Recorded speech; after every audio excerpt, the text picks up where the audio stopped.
నమస్కారం, welcome to Suman TV. ప్రస్తుతం మనతో పాటు సనాతన ధార్మికులు, ప్రముఖ జ్యోతిష్యులు, శ్రీ వైష్ణవ ఉపాసకులు వైష్ణవ వైష్ బాలాజీ గురువు గారు ఉన్నారు. వారితో మాట్లాడదాం. గురుగారు నమస్కారం జై అండి. శ్రీమన్నారాయణ. సర్వేజన లోక సమస్యకును భవంతు. జై శ్రీమన్నారాయణ. సుమన్ టీవీ వారికి అందరికీ అభివాదం అండి. మీ గురించి విన్నప్పుడండి జ్యోతిష్యం చాలా ఉన్నట్లుగా చెప్తారని విన్నాను అవును. నేను. అలాగే మీరు వైష్ణవ ఉపాసకులు కూడా చక్కగా ఆహార్యం అన్ని చూడగానే స్వామి భక్తులు అని చాలా చక్కగా అర్థం అవుతూ ఉంది. అంటే సనాతన ధర్మం గురించి అండి చాలా రకాలుగా వింటున్నాం. ఒక్కొక్కరు ఒక్కో విధంగా చెప్తున్నారు. మన ధర్మం ఇలా చెప్పింది, ఇలా పాటించమంది, కానీ దానికి భిన్నంగా ఇప్పుడు ఉంటున్నారని ఇలా ఇలా రకరకాలుగా. వాటితో పాటుగా కర్మ సిద్ధాంతం గురించి కూడా చాలా మాట్లాడుతూ ఉంటారు. అవును. ఈ రోజుల్లో ఎక్కువ చూస్తున్నాం. స్పిరిచువాలిటీ యంగర్ జనరేషన్లో బాగా ఎక్కువైపోయిందండి. టెంపుల్స్కి వెళ్తున్నారు. అంటే భక్తి భావం కనబడుతోంది ప్రతి ఒక్కళ్ళు. అమ్మా, ధర్మం ఎక్కడున్నా ధర్మమే, దైవం ఎక్కడున్నా దైవమే. ఈ కలియుగాన మనకు భగవంతుడు సృష్టించినటువంటి ఈ 4 యుగాలలో అనేక యుగాలలో శ్రీ మహావిష్ణుమూర్తి భగవంతుడు శ్రీమన్నారాయణుడు ధర్మ రక్షణకి దుష్ట శిక్షణకి ఎన్నో అవతారాలు ఎత్తి 9 అవతారాలు పూర్తి చేసి ఆయన ధర్మాన్ని నిలగొల్పాడమ్మా. ఈ ధర్మాన్ని ఏ విధంగా నిలగొల్పాడో సాక్షాత్తు భగవంతుడే మానవ రూపంలో వచ్చి ఈ భూలోకంలో ఒక మానవులాగా జన్మింపజేసి ఆయన పడినటువంటి కష్టాలు, నష్టాలు, బాధలు, సుఖాలు ఏవైతే ఉంటాయో, జననము మరణము ఏ విధంగా అయితే ఉంటాయో ఒక మానవాళికి ఆయన కంటికి అద్దినట్టుగా చూపించి ఈ విధంగా మనం నడుచుకోవాలి, ఇది మంచి, ఇది చెడు, పరులకు ఉపయోగపడాలి, దాన ధర్మములు చేయాలి, దైవాన్ని కొలవాలి, సత్యానికి ధర్మానికి కట్టుబడి ఉండాలి. ఈ విధంగా భగవంతుడు మనకు ఉపదేశించినటువంటి ఏ విధంగా రామాయణం అవ్వచ్చు, మహాభారతం అవ్వచ్చు, అనేక అష్టాదశ పురాణాలు అవ్వచ్చు, భగవంతుడి యొక్క కల్పితాలు కాకుండా భగవంతుడు సాక్షాత్కరించి మానవ జన్మం ఎత్తి ఆయన మనకి ఎన్నో చూపించారమ్మా. ఆయన చూపించినటువంటి లీలలు ఇవాళ మనకి యావత్ భారతదేశము, యావత్ ప్రపంచం మొత్తం, మన సనాతన హైందవ ఖండం ఒకప్పుడు ఇప్పుడు చెప్తున్నటువంటి భారతదేశం ఇది కాదమ్మా. అసలు ఇప్పుడు అనేక మతాలు, ఒక్కొక్క మతానికి ఇంత వయసు అని ఉంది. సనాతన హిందూ ధర్మానికి వయసు అనేది లేదు. అన్ని ధర్మాల కన్నా ముందు వచ్చినటువంటి ధర్మం ఇది. ఇందులో కర్మ సిద్ధాంతం అంటే ఏంటంటే ఈ మానవ జన్మంబు ఏ విధంగా మనకు వచ్చింది, ఈ మానవ జన్మంబు కన్నా మనం మునుపు ఏ జన్మలైతే పుట్టి ఉన్నాము అంటే ఇదే అడగదలుచుకున్నాను. కర్మ సిద్ధాంతం అసలు అంటే ఏంటండి? పుట్టుక మరణాలు వీటి గురించి. అమ్మా, ఈ యొక్క కర్మ సిద్ధాంతం ఏదైతే ఉందో ఈ కర్మ సిద్ధాంతం కోసం జన్మ వృత్తాంతం తెలుసుకోవాలమ్మా. జన్మము అనేది ఏ విధంగా లభిస్తే మనకి ఈ సాధారణమైన ఈ మానవ జన్మ మనం ఏదైతే ఉన్నామో ఈ మానవ జన్మ మనకు లభించక ముందు వచ్చేసేసి మనం 4 జన్మలు ఉంటాయండి. ఉన్నాయండి. పునర్జన్మలు ఉన్నాయి, ముందు జన్మలు ఉన్నాయి, అన్ని మీకు తెలియజేస్తాను. చెప్పండి. ఈ మానవ జన్మము మనకి దొరకక ముందర వచ్చేసి 4 రకాలైనటువంటి జన్మములు మనం ఎత్తవలసి వస్తుంది అమ్మా. ఒకటి 4 కాళ్ళ జంతువుల జన్మ, తర్వాత వచ్చేసేసి నీటిలో ప్రాణుల జన్మ, తర్వాత వచ్చేసేసి వృక్ష జన్మ, తర్వాత వచ్చేసి పక్షుల జన్మ. ఈ 4 జన్మములు ఇవన్నీ ఎత్తిన తర్వాత మనకి ఈ మానవ జన్మ దొరుకుతుంది. ఈ 4 జన్మలలో కూడా దీంట్లో కూడా ఒక్కొక్క జన్మలో ఇప్పుడు వచ్చేసేసి మనం నీటిలో ప్రాణులు తొలి జన్మమ్మ. ప్రతి ఒక్కరికి ఈ మానవాళిలో ఎవరైతే మానవులుగా జన్మించున్నారో ఈ కర్మభూమి, ఈ హిందూ జీవనంలో కానీ ఏ మతంలో కానీ ఎవరైనా కానీ ఈ భూమి మీద ఎవరైతే తల్లి నవమాసాలు మోసి కనిపించినటువంటి వాళ్ళు ఎవరైతే ఉన్నారో వీరు వచ్చేసేసి ఈ జన్మను ఎత్తక ముందర కొన్ని వేల కోట్ల జన్మములు ఎత్తిన తర్వాత దొరికేటటువంటి గొప్ప జన్మం వచ్చేసేసి మానవ జన్మం అమ్మా. తొలితగా వచ్చి నీటిలో ప్రాణుల జన్మ అనేది భగవంతుడు ప్రసాదిస్తాడమ్మా. నీటిలో ప్రాణులు అంటే గనక ఇప్పుడు ముసలి, చేపలు, తిమింగలాలు, కప్పలు, ఇట్లాగా నీటిలో ఉన్నటువంటి ఒక్కొక్కటి జీవ చలరాశులన్నీ పుట్టి గిట్టి అంటే ఆ జన్మములో ఉన్నటువంటి ప్రతి ఒక్క జన్మము ఎత్తిన తరువాత అన్ని జన్మాలు కాలాంతరమైన తర్వాత చిట్ట చివరిగా నీళ్ళల్లో ప్రాణుల్లో దొరికేటటువంటి లాస్ట్ జన్మ వచ్చేసి తాబేలు జన్మమ్మ. ఆ తాబేలు జన్మము కుర్మ అవతారం ఏదైతే ఉందో అది అయిపోయిన తర్వాత వచ్చేసేది మనకి వృక్ష జన్మ లభిస్తుంది అమ్మా. వృక్ష జన్మం అంటే చెట్లు ఇవేవైతే ఉందో ఇప్పుడు మామిడి చెట్టు అవ్వచ్చు, సీతాఫలం అవ్వచ్చు, వేప అవ్వచ్చు, రాగి అవ్వచ్చు, తులసి అవ్వచ్చు, ఇట్లా ఒక్కొక్క చెట్టు వృక్షంలో ఏవైతే ఉన్నాయో అనేక చెట్లలో అవి పుట్టి కాలాంతరం అయిపోయేసేసి చెదులు పట్టి చెడిపోయిన తరువాత ఒక్కొక్కటి అయిపోయేసేసి చివరికి చిట్ట చివరిగా వచ్చేసి ఆశ్రిత వృక్షమ్మ. ఆశ్రిత వృక్షానికి చిట్ట చివరిగా వచ్చేసేసి ఆ జన్మ లభిస్తుంది. ఆశ్రిత వృక్షం అయిపోయిన తరువాత మనకి తరువాత లభించేటటువంటిది జన్మ వచ్చేసేసి పక్షి జన్మ తల్లి. పక్షులు అంటే పక్షుల్లో వచ్చేసి కాక అవ్వచ్చు, చిలుక ఏవైనా అవ్వచ్చు, అన్ని పక్షులు. అన్ని జన్మల తర్వాత అన్ని పుణ్య కార్యాలు చేసిన తరువాత దొరికేటటువంటి గొప్ప జన్మము గోవు జన్మము. ఆ గోవు జన్మము అయిపోయిన పరిసమాప్తి అయిన తరువాత ఇన్ని జన్మలు, ఇన్ని వేల జన్మలు, లక్షల జన్మలు, కోటి కాలాంతర జన్మములు, వీటిలో ఎన్ని కర్మలు చేసి ఉంటే మళ్ళీ అనేక జన్మలు ఎత్తవలసి వస్తుంది. అన్ని అయిపోయిన తర్వాత చివరిగా దొరికేటటువంటి గొప్ప జన్మము మానవ జన్మము. ఈ మానవ జన్మములో భగవంతుడు మనకి ఇంతకు మునుపు ఎప్పుడూ లేనటువంటి ఆలోచన తత్వాన్ని, మేధాశక్తిని, జ్ఞానాన్ని, మంచి చెడు, ధర్మం అధర్మం అన్ని తెలియచేస్తారు. తెలియచేసి మనకంటూ నోరు మాట్లాడడానికి, చూడటానికి కళ్ళు, వినడానికి చెవులు, తిరగడానికి పని చేసుకోవడానికి చేతులు అన్ని సమకూరుస్తాడు. భగవంతుడు తిండి ఆకలి అందరికీ సమానంగా ఇచ్చాడు, నిద్ర అందరికీ సమానంగా ఇచ్చాడు. ఆయుష్ పరిమాణం అనేది వ్యక్తులు కర్మముల చేత వారు చేసినటువంటి గత జన్మల పాపపుణ్యాలను బట్టి ఆ వ్యక్తులకు వచ్చేసేసి ఆయుష్ రేఖ అనేది పరిమాణం జరుగుతుంది. తర్వాత చావు, పుట్టుట గిట్టుట అందరికీ సమానమే. నవమాసాలు మోసి కనిపించినటువంటి తల్లి గర్భంలో వచ్చిన వాళ్ళు ఎవరైనా సరే పుట్టక తప్పదు. ఈ యొక్క మన హైందవ ధర్మం అంటేనే, సనాతన హిందూ ధర్మం అంటే భగవద్గీత అమ్మ. ఇది ఒక మనకి లైఫ్ కి మాన్యువల్. అంటే మనం ఏ విధంగా నడుచుకోవాలి, ఏ విధంగా బ్రతకాలి, ఏ విధంగా జీవించాలి, కష్ట నష్టాలు ఏ విధంగా ఉండాలి, తండ్రి ఏంటి, తల్లి ఏంటి, గురువు ఏంటి, దైవం ఏంటి, భక్తి ఏంటి, భయం ఏంటి, సంస్కారం ఏంటి, సాంప్రదాయం ఏంటి, వినయం ఏంటి, గౌరవం ఏంటి, లక్షణం ఏంటి, జీవితం ఏంటి, యావత్ ఈ సృష్టి అంటే ఏంటి, మనం ఎందుకు పుట్టాం, మనం ఎందుకు చచ్చాం, మనం పర్టికులర్ గా వచ్చేసేసమ్మా ఒకే కుటుంబంలో వచ్చేసేసి జన్మిస్తారమ్మా. అంటే నిజమా అది? ఇవే అడగదలుచుకున్నా. అవునమ్మా. ఇప్పుడు ఒక పర్సన్ ఉన్నారమ్మా, ఒక పర్సన్ వచ్చేసేసి ఇది రుణబంధం కర్మబంధం చెప్తాను తల్లి.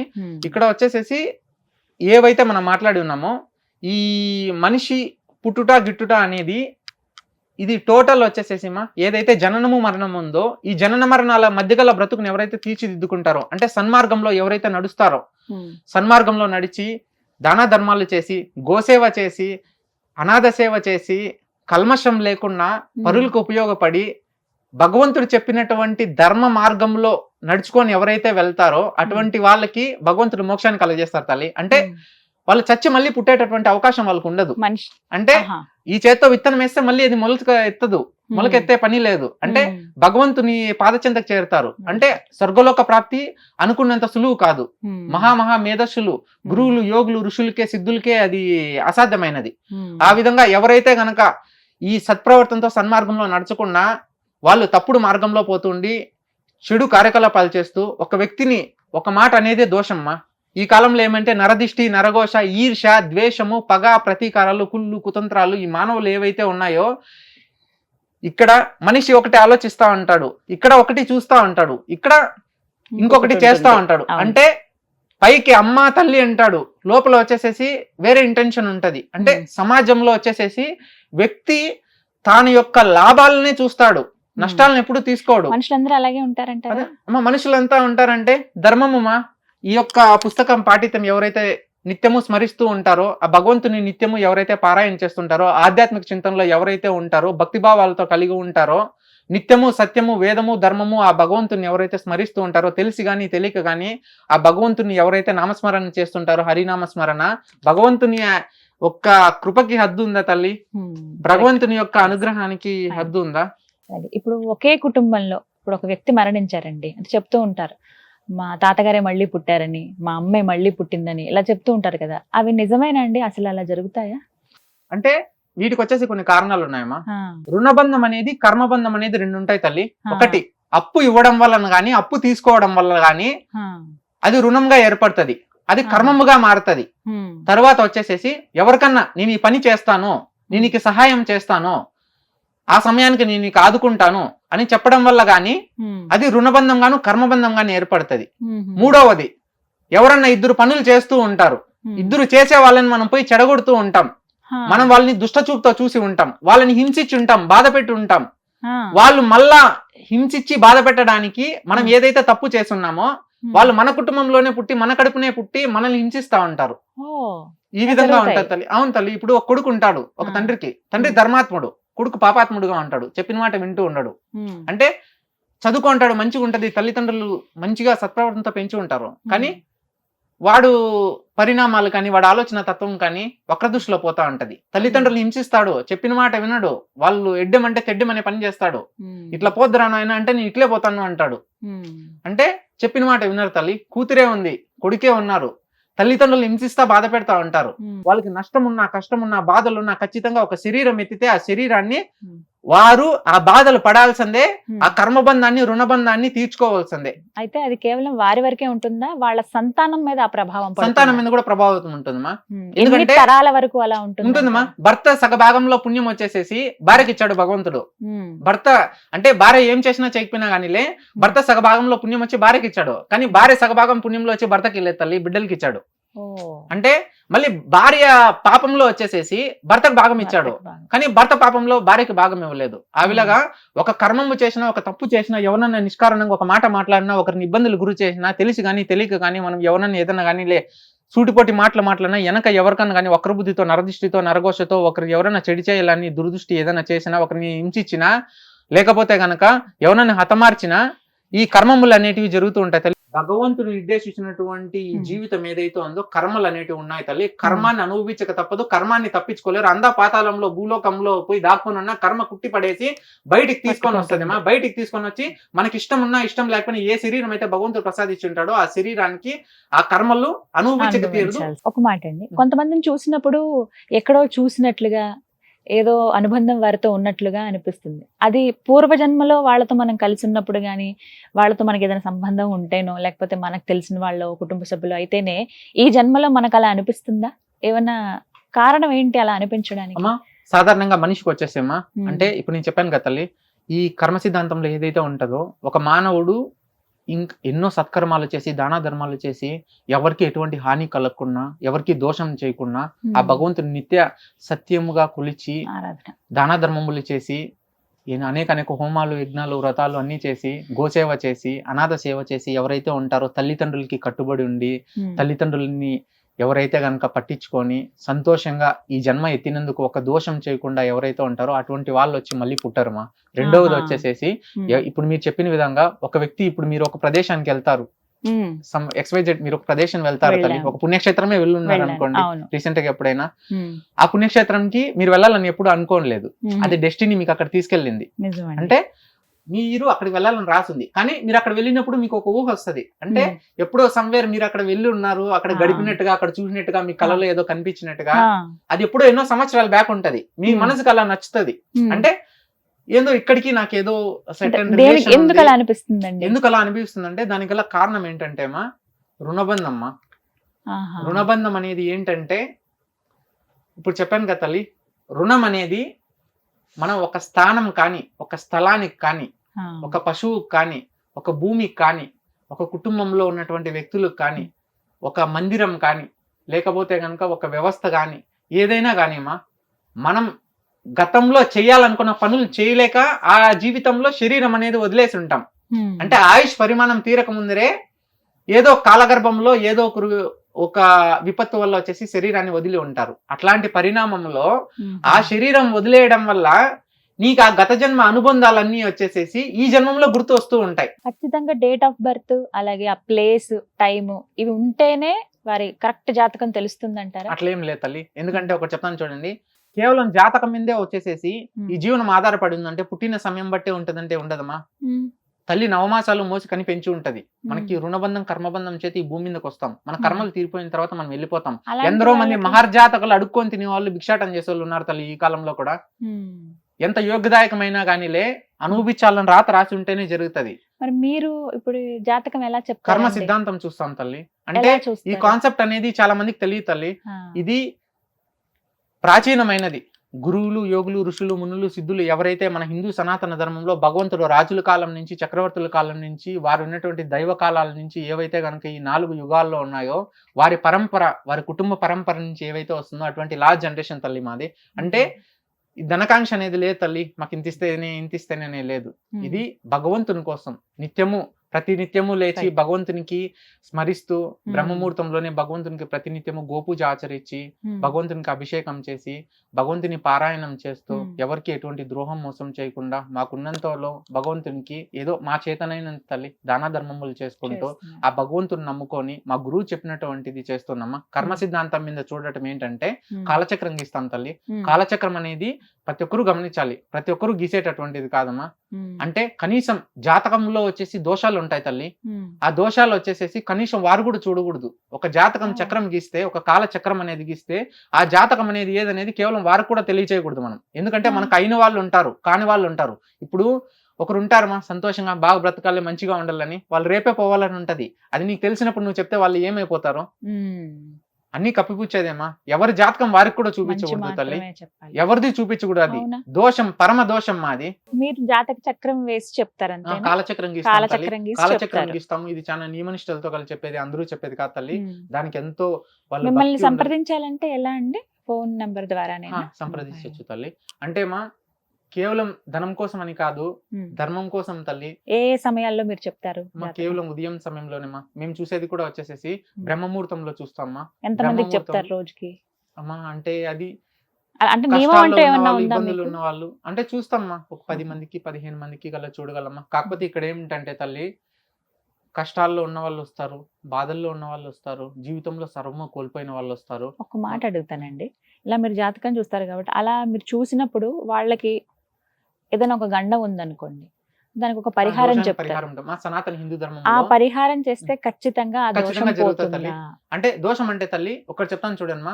మనిషిలో కుళ్ళు కుతంత్రాలు పెట్టుకొని మనిషి లోపల ఒకటి ఉండి ఎన్నో పాపాలు చేసేసేసి ఆ దేవుడు గుడికి పోయి భగవంతుడా అని చెప్పి పొర్లు దండాలు పెట్టేసేసి గుళ్ళోపలు పోసేస్తే ఆ దేవుడు అన్ని చూసింటాడమ్మా. చేసిన తప్పులు ఎప్పుడూ చెరిగిపోవమ్మా. మనలో ధర్మం ఉండి మనం ఒకవేళ ఎవరి వల్ల మోసపోయి ఉండి మనం ఏదైనా ఇబ్బందుల్లో ఉండి ఇంట్లో చెప్పిన పనులు జరగలేదు, ఇంట్లో ఆర్థిక సమస్యలు ఉన్నాయి, ఏదో కుటుంబంలో కలహాలు ఉన్నాయి, రకరకాల సమస్యలు ఉన్నాయి, కొందరికి చెప్పేటివి ఉంటాయి, కొందరికి చెప్పుకోలేనివి ఉంటాయి. ఒక్కొక్క వ్యక్తికి ఒక్కొక్క చరిత్ర, ఒక్కొక్క కథ ఉంటదేమా. ఆ విధంగా ఉన్న వాళ్ళు చేసినటువంటి తప్పిదాలు ఏవైతే ఉన్నాయో ప్రతిదీ అందులో తెలియజేయడం జరుగుతుంది. వారు ఏ విధంగా పోతే చేసుకోవాలనేది. అంటే పరిహారాలు ఏమీ లేదమ్మా. పరిహారం అనేది కేవలం భగవంతుంది. ఇప్పుడు ఈ ఉంగరం పెట్టుకోండి, ఆ రంగురాళ్ళు ధరించండి. పరిహారం అనేది హోమమ్మా, యజ్ఞం, గోపూజ యజ్ఞమ్మా. ఆ భగవంతుడి యజ్ఞము, ఆ యంత్రం రాసి ఇచ్చి సిద్ధపరిస్తే వాటికి ఆయుష్ పరిమాణం అనేది ఉంటది. వాటిని చేయడం వల్ల కేవలం ధరిస్తేనే జరగదు తల్లి. వారు ఒకరు వచ్చారు, కష్టాల్లో ఉన్నారు, ఆ భగవంతుని ఉపాసన చేయాలి, ధర్మ మార్గంలో నడవాలి. తర్వాత చేసినటువంటి తప్పిదాలు ఏవైతే ఉన్నాయో, నేను తప్పు చేశాను, నేను పలానా పాపం చేస్తున్నాను, ఆ శిక్ష నేను అనుభవించాను అని చెప్పి భగవంతుని మందిరం పోయి లెంపలేసుకొని, స్వామి నేను పలానా గురువు దగ్గర వెళ్ళున్నాను, నా జీవితంలో నేను ఇన్ని అవస్థలు పడుతున్నాను, నాకు మంచి చేయండి అని చెప్పి కోరుకొని ఏవైతే చెప్పి ఉంటామమ్మా. అన్ని యజ్ఞాలు, అన్ని బ్రహ్మముహూర్తంలో జరిగేటటువంటి యజ్ఞాలమ్మా. 1016 రకాల యజ్ఞాలు చేస్తామమ్మా తల్లి మేము. యజ్ఞాలు, హోమాలు, వ్రతాలు మా, నోములు, పూజలు, ఇవే అన్ని స్పిరిచువల్ కాన్సెప్టేమా. గురుగారు, ఈ మధ్య కాలంలో వింటున్నాం కదా, అంటే ఎప్పటి నుంచో ఉన్నది ఈ బ్లాక్ మ్యాజిక్ అని చెప్పి. కొంతమంది కనిపెట్టగలుగుతారు, కొంతమందికి ఏమో తెలియదు, ఇంకా బాధపడుతూ ఉంటారు, ఎవరి దగ్గరికి వెళ్ళాలో తెలియదు. ఇనే వాళ్ళు ఎరి వాళ్ళు అయితే ఇంగ్లీష్ లో అరికతలు చెప్తారు తల్లి. అంటే ఏ విధంగా అంటే వానికి ఏమీ తెలియదు. సమాట్ వాడు ఒక పరీక్ష రాసింటాడు తల్లి, ఒక పిల్లవాడు ఒక పరీక్ష రాసింటాడు, వాడు 10వ తరగతి, వాడు సరిగా చదువుకున్నాడు, లేకపోతే వీళ్ళ తల్లిదండ్రుల ఎక్స్పెక్టేషన్ ఒకటి ఉంటది, ఆ రియాలిటీ ఒకటి ఉంటది. వాడు ఎగ్జామ్ ఫెయిల్ అయిపోయిన తర్వాత వీళ్ళేమనేస్తారు, మా ఇంట్లో అన్ని బాగున్నాయి, మావాడు వచ్చేసేసి ఈ విధంగా ఎగ్జామ్ లో వచ్చేసేసి మేము అనుకున్న రిజల్ట్ రాలేదు, ఫెయిల్ అయిపోయాడు, తక్కువ మార్కులు వచ్చాయి, వాడు సరిగా లేదు అంటాడు. వానికి అప్పుడే సెల్ తీసింటారు, వాడు సెల్ ఉపయోగిస్తా ఉంటాడు, వాడి మైండ్ మొత్తం ఫోకసింగ్ వేరే దాని మీద ఉంటది.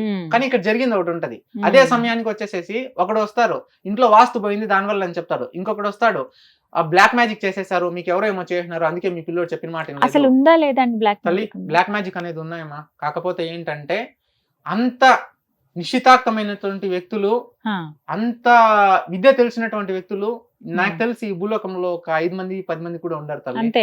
అంటే చేస్తారమ్మా, ప్రయోగం అనేది ప్రతి ఒక్కరు చేస్తారు, చేసింది అంతా జరిగిపోవాలని లేదు కదా. ఒక వ్యక్తి మీద ప్రయోగం జరిగిందని ఎలా గుర్తించొచ్చండి?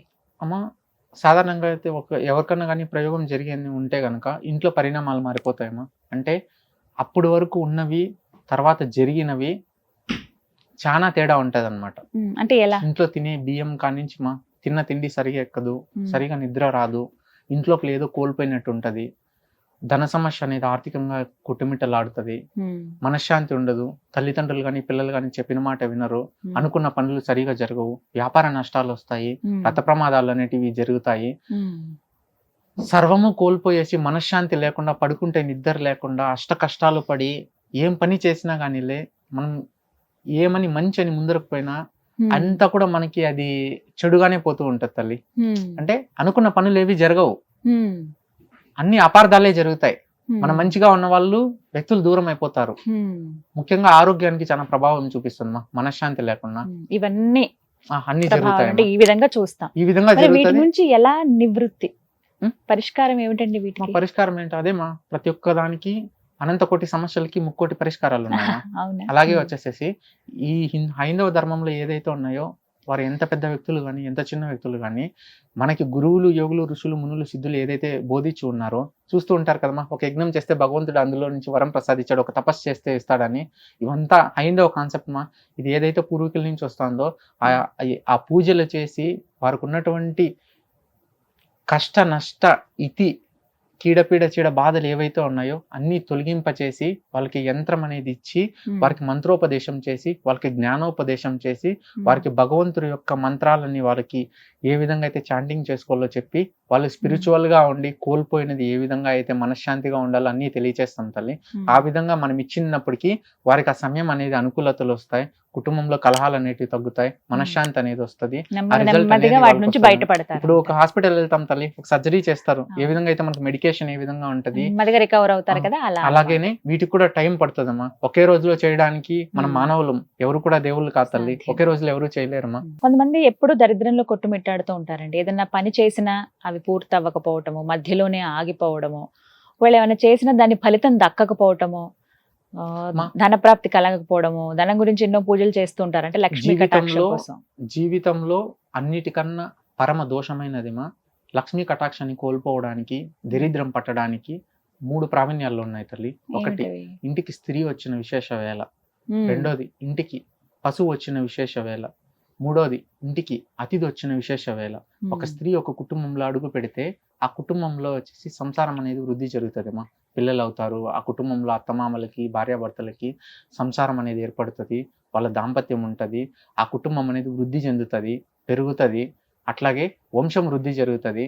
ఇదే విధంగా ఒక ఇంటికి ఆవు వచ్చినా ఆ ఆవు ఇంటి ఘాటి దగ్గర కట్టేసి ఉన్నా, అంటే ఆవు అంటేమో ఇప్పుడు చాలా మంది రైతులే ఉన్నాయేమో, అంటే చెప్తున్నాను, ఒక పని ఏదైనా చేస్తాం తల్లి, మీకు అర్థం కావాలంటే, ఏదో ఒక సంబాట్ బిజినెస్ చేస్తాం, ఏదైనా చేస్తాం, మనం మనల్ని నమ్మి చేస్తాం, మన ఎఫర్ట్స్ మనం పెడతాం, కానీ పక్కన వాడు కూడా మనలా కష్టపడాలని లేదు కదా అవును, తల్లి. correct. ఒకరు నమ్మి ఏమీ చేయకూడదు. లైఫ్ లో నెగిటివ్ ఎనర్జీ రావడానికి, లక్ష్మీ కటాక్షం దొరకపోవడానికి గల కారణం ఏంటంటే, ఒకటిమా, ఇంటి లోపల నుంచి ఉప్పు ఎవరికి ఇవ్వకూడదమ్మా. ఆహా, ఇంటి లోపల ఉప్పు ఉప్పు ఇవ్వకూడదు. అనేది ఎవరికి ఇవ్వకూడదు తల్లి. మ్మ్. అది జీవితంలో తెలుసు కానీ తెలియక కానీ ఎటువంటి సందర్భంలో కానీ ఇంటిలోంచి ఉప్పు అనేది ఎవరికి ఇవ్వకూడదు. ప్రతి ఇంట్లో కూడా వచ్చేసేసమ్మా, ఇంట్లోపల బ్రష్ అనేది కూడా చేయకూడదు తల్లి. సెటన్ వాష్రూమ్స్ ఉంటే అక్కడే చేయాలి. చాలా మంది ఎక్కడ పడితే అక్కడ బ్రష్ చేస్తూ ఉంటారు, ఎక్కడ పడితే అక్కడ నెయిల్స్ కట్ చేస్తూ ఉంటారు, ఎక్కడ పడితే అక్కడ వచ్చేసి జుట్టు అంతా దూకునేసి అక్కడ అంతా పెడతా ఉంటారు. అదంతా పరమ దోషమ్మా. ఉదయాన్నే మలమూత్ర విసర్జన చేసిన తర్వాత, స్నానం ఆచరించిన తర్వాత ఇంటి వంటగదిలో అనేది పొయ్యి అనేది వెళ్ళాలి. ఆన్ చేసుకోవాలమ్మా. ఆ ఆహా. విధంగా చేయకూడదు తల్లి. మన ఆహా. ఇంట్లో మహాలక్ష్మి అమ్మవారు నిలబడాలంటే మన ఇంట్లో ఉన్నటువంటి స్త్రీ కూడా ఒక మహాలక్ష్మినే అమ్మా. మన ఇంటి మహాలక్ష్మి సరిగా ఉంటే ఆ అమ్మవారు కూడా మన ఇంట్లో ఎప్పుడు కరుణా కటాక్షాల్లో ఉంటారమ్మా. నిత్యము భగవంతుని దీపారాధన జరుగుతూ ఉండాలి. ప్రతిరోజు 24 గంటలు దీపం అనేది వెలుగుతూ ఉండాలి. ఎప్పుడైతే దీపం వెలుగుతూ ఉంటుందో, ఇంట్లో ఎప్పుడైతే శుచి శుభ్రత ఉంటుందో, ఇంట్లో ఎప్పుడైతే మానవత్వం ఉంటుందో, ఇంట్లో ఎప్పుడైతే పీస్ ఆఫ్ మైండ్ ప్రశాంతత ఉంటుందో, అప్పుడు అన్ని కూడా జరుగుతాయమ్మా. మనిషి బద్ధకం చేత అన్ని కోల్పోతాడు తల్లి. ఉమ్, బద్ధకం చేత కోల్పోతాడు, ఉమ్, సరైన పనులు సరైన సమయంలో చేయడు, ఎప్పుడుకో లేస్తాడు, ఎప్పుడుకో తింటాడు. అన్నం పరబ్రహ్మ స్వరూపమ్మా. అన్నాన్ని తెలిసి కానీ తెలియక కానీ ఎప్పుడు కూడా విసిరివేయకూడదమ్మా, వృధా చేయకూడదు. అలాగే ఉప్పు ఎవరికి ఎప్పుడు కూడా దానం ఇవ్వకూడదు. అలాగే నూనె కూడా ఎవరు మా ఇంట్లోపల దేవుని నూనె కానీ ఉమ్, వంట నూనె కానీ ఎప్పుడు తెలిసి కానీ ఎవరికి కానీ తెలియక కానీ దానం ఇవ్వకూడదు. ఇవ్వకూడదండి. వస్త్రాలు, వాడేసినటువంటి వస్త్రాలు ఎవరికి దానం ఇవ్వకూడదు. అదేంటి కొత్త చాలా వస్త్రాలు మందికి ఇవ్వచ్చుమా, ఇస్తూ ఉంటారు ఇవ్వకూడదు కదా. తల్లి, పరమ దోషమ్మా. మీరు చేసినటువంటి తప్పిదాలకి ఇంకొకరు బాధ్యత వహించి బాధని తీసుకున్నారు అనుభవించాల్సి వస్తుందిమా. ఉమ్, 4వది వచ్చేసేసి, ఇంటి లోపల తెలిసి కానీ తెలియక కానీ కొన్ని తప్పిదాలు చేస్తా ఉంటారమ్మా. పండగలు వస్తా ఉంటాయి, ఉమ్, మీరు తెలిసి తెలియక చేసేటటువంటి కొన్ని తప్పిదాలు జరుగుతాయి తల్లి. అంటే ఇంటికి ఆడపడుచు వస్తా ఉంటారు. ఆడపడుచు ఎప్పుడు వచ్చి అంటే ఎప్పుడు ఇంటి నుంచి వెళ్ళకూడదు తల్లి. ఇంట్లో పుట్టినటువంటి పిల్ల ఎప్పుడైతే ఉంటుందో కొన్ని దినాలు అనేటివి ఉంటాయి. ఆ దినాలలో ఇంటి నుంచి అప్పుడు ఆడపడుచు మాత్రమే పోకూడదు. వెళ్ళాలి. వాళ్ళకి బట్టలు పెడతా ఉంటారు. అట్లా ఎప్పుడు పెడితే అప్పుడు పెట్టకూడదు. ఇంట్లో శుభకార్యాలు చేస్తా ఉంటారు. ఇప్పుడు మనమే మా శూన్యమాసంలో ఏం చేయం కదా తల్లి. చెయ్యం. ఇట్లా కొంతమంది పట్టించుకుంటారు, కొంతమంది పట్టించుకోరు. భగవంతుని నమ్మేటి వాళ్ళు ఉంటారు, నమ్మని వాళ్ళు ఉంటారు. నమ్మిన వాళ్ళకి సొమ్ము తల్లి. ఇంట్లో దరిద్రం రావడానికి మన ఇంట్లో శుచి శుభ్రత ఎప్పుడైతే ఉంటుందో, ఇంట్లో నిత్య దీపారాధన ఎప్పుడైతే వెలుగుతా ఉంటుందో, ఇంట్లో అందరూ ప్రతినిత్యము మలమూత్ర విసర్జన చేసిన తర్వాత ఉదయాన్నే ఇంట్లోపలన్నీ శుచి శుభ్రంగా ఉంచుకొని వంట చేసి ఇంటి ఇల్లాలు అనేది శుద్ధంగా ఉండి భర్తని బాగా చూసుకొని, భర్తను అర్థం చేసుకొని, బిడ్డల్ని బాగా చూసుకొని, కుటుంబంలో ఉన్నటువంటి పరివారం మొత్తం చెక్కదిద్ది సూర్యుడు ఉదయించక ముందే నిద్రలేసేయాలమ్మా. సూర్యుడు అస్తమించిన తర్వాత నిద్రపోవాలి. మధ్యలో ఎప్పుడు నిద్రపోకూడదు. ఆకలి వేసినప్పుడు అన్నం మట్కే తినాలి, నీళ్లు తాగకూడదు. దాహం వేసినప్పుడు నీళ్లు మట్కే తాగాలి, అన్నం తినకూడదుమా. ఈ విధంగా ఏదైతే నియమాలు ఉంటాయో మనం మంచితనంతో ఉంటే, ధర్మ మార్గంలో ఉంటే అన్ని మంచిగా ఉంటాయమ్మా. బద్ధకమ్మా, దరిద్రం అంటే బద్ధకం. ఆ బద్ధకం అనేది దరిద్రం. నేను డబ్బు సంపాదించాలని, పేరు సంపాదించాలని పోతే ఎవరు మాపేది? ఎవరు ఆపలేరమ్మా. నేను మంచి చేయాలి, పరులకు ఉపయోగపడాలి, కష్టంలో ఆదుకోవాలని పోతే ఎవరు మాపేది? ఎవరు ఆపలేరు. ఏదైనా మనలో ఉంటుంది, మనతో ఉంటది, మన ఆలోచన తత్వంలో ఉంటదిమా. అందరూ చెప్తారు వాడు కష్టపడడు, వాడు చేసేది చిన్న ఉద్యోగము, మా ఇంట్లో కష్టాలు వచ్చినాయంటే వాడి సంపాదన తగినంతే ఉంటది. మా ఇంట్లో ఇల్లాలు కానీ బిడ్డలు కానీ అందరూ అణిగి మణిగి సంసారం చేసుకుని ఇంట్లో శుచి శుభ్రత ఉంటే అన్ని బాగుంటాయి తల్లి. చాలా చక్కగా వివరించారండి. ప్రతి ఒక్కటి కూడా ఈ రోజుల్లో సందేహమే, బట్ అన్నిటినీ కూడా నివృత్తి చేశారు మీరు. మీ ద్వారా ఎన్నో విషయాలు కూడా తెలుసుకున్నాను నేను. అలాగే చాలా మంది మీరు అన్నట్టుగా పరిహారం అంటే రత్నాలు ధరించడం లేకపోతే ఏవో చేయటం అని కాదు, మీరు ఇలా హోమాల రూపంలో చెప్తానన్నారు. అంటే ఒక చెప్తున్నాం కదా, సనాతన హైందవ ధర్మంలో కేవలం వచ్చేసేసి హోమాలు, యజ్ఞాలు, నోములు, వ్రతాలు, పూజలు, మంత్రోపదేశాలు, గోపూజలు వీటి ద్వారానే జరుగుతుంది తల్లి. వీటి ద్వారానే తల్లి. ఒక జాతకం చూడాలన్నా గానీ ఒక 45 నిమిషాల నుంచి 1 గంట పడుతుంది తల్లి. కాలచక్రం గీయడం అంటే అది ఆషామాషి వ్యవహారం కాదమ్మా. పర్టికులర్ టైంలోనే చూడాలి, బ్రహ్మముహూర్తంలోనే చూడాలి. మనల్ని నమ్మి వచ్చినటువంటి వ్యక్తులు వాళ్ళ కష్టాల్లో తీర్చి వాళ్ళని, చెడిపోయిన వాళ్ళని మనం వృద్ధిలోకి తీసుకురావాలి తల్లి. ఏదైనా కానీ ఆధ్యాత్మిక చింతనతో, భక్తిభావంతో భగవంతుని ఏవైతే గనక మనం సత్యము, నిత్యము, ధర్మంగా కొలుస్తూ ఉంటామో ఆ భగవన్ నామస్మరణ చేయటం వల్లనే అన్ని సాధ్యమవుతాయమ్మా. స్పిరిచువాలిటీ మీదే ఉంటదమ్మా. ఖచ్చితంగా వీటికి ఇప్పుడు మనం చూస్తూ ఉంటాం, యజ్ఞాలు చేస్తే ఆ పూర్వకాలంలో భగవంతుడే మనకి తపసిద్ధిలో కనిపించే వాళ్ళు, వరాలు కురిపించేవాళ్ళు, వర్షాలు కురిచేటి. యజ్ఞంకి అంత పవిత్రత ఉందమ్మా. భగవంతుడు అంటే హోమము, యజ్ఞమ్మా. భగవంతుని మించింది అన్ని పరిహారాలు అంటే వీటి మీదే ఉంటాయి తల్లి. చాలా చక్కగా వివరించారు గురుగారు. చాలా సంతోషం మీతో మాట్లాడడం. సర్వే జన లోక సమస్త సుఖినో భవంతు, ధర్మో రక్షత రక్షత.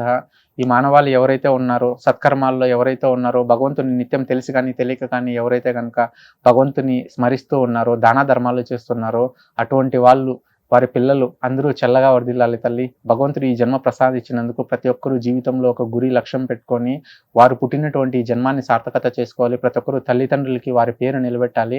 అందరూ సంతోషంగా వర్ధిల్లాలమ్మా. జై శ్రీమన్నారాయణ. సర్వే జన లోక సమస్త సుఖినో భవంతు. ధర్మో రక్షత రక్షత. గోవింద. నమో నారాయణ. నమో నారాయణ. విన్నారు కదా, ఒకటే మాట చెప్తున్నారు. ఎవరైతే బాగా ఇబ్బందులు ఎదుర్కొంటున్నారో, జాతకం చూపించుకోవాలి మేము అనుకుంటున్నారో, గురువు గారితో మాట్లాడచ్చండి. మీకు స్క్రీన్ మీద నెంబర్ కూడా నేను ప్రొవైడ్ చేస్తాను. నెంబర్కి కాల్ చేసి గురువు గారి అపాయింట్మెంట్ తీసుకుని మీరు వారితో ఒకసారి మాట్లాడండి. పరిహారాలు కూడా గోపూజలో కావచ్చు, హోమాలు కానీ, యజ్ఞాలు కానీ, వ్రతాలు ఈ విధంగానే అందరూ చేసుకునే విధంగానే, అనుకూలంగా ఉండే విధంగానే పరిహారాల గురించి తెలియజేస్తామని చెప్తున్నారు. అవసరమైన వారు ఖచ్చితంగా గురుగారికి కాల్ చేసి మాట్లాడండి. ఇది వాళ్ళ వీడియో. నమస్కారం.